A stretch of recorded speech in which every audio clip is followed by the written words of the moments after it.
জুলাই অভ্যুত্থান এটা 18 কোটি মানুষের প্রাণের আকাঙ্ক্ষা, এটাকে নিজেরা প্রশ্নবিদ্ধ করে এই জুলাই সনদকে যারা এখন পর্যন্ত বাস্তবায়ন হতে দেয় না তারাই জাতির শত্রু, আগামী দিনে আমার সন্তানের শত্রু, বাহ্যিক বাংলাদেশের শত্রু।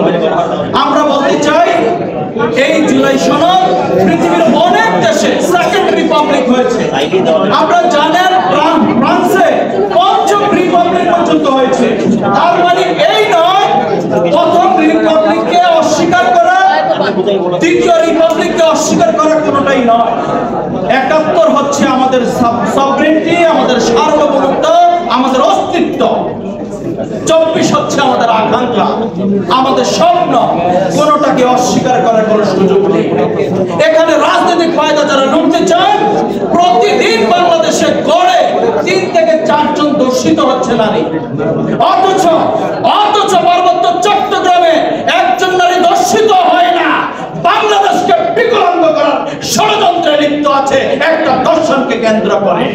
খবরদার এবং হুঁশিয়ার করে বলতে চাই, আজকে তরুণ প্রজন্ম 24-এর গণঅভ্যুত্থান দেখেছেন, আজকে তরুণ প্রজন্ম শিখেছে বলতে, আজকে তরুণ প্রজন্ম প্রতিবাদ করতে শিখেছে। এই বাংলাদেশে আগামী দিনে কোন ধরনের 1 ইঞ্চি জমির প্রতি যদি কেউ চোখ তুলে তাকাতে চায়, এই তরুণ প্রজন্ম আবারও 1971 সাল 24-এর গণঅভ্যুত্থান, 52-এর ভাষা আন্দোলনের মতো এই ঐতিহাসিক রক্ত দিয়ে হলো বাংলাদেশকে আগামীর গতিপথ সাইড দেন, আমাদের কপি দিতে হবে। শুক্রবার দিন আর আপনাদের সময় কালকে বলবো না, অনেক জাতীয় নেতৃত্ব আছেন। আগামী দিনে সুন্দর একটি বাংলাদেশ সবার আগে আমাদেরকে মানবিক হতে হবে। যতদিন পর্যন্ত আমরা মানবিক না হব, মনুষ্যত্ববোধ জাগ্রত না করব, ততদিন পর্যন্ত মানবিক রাষ্ট্র উপহার দিতে পারবো না।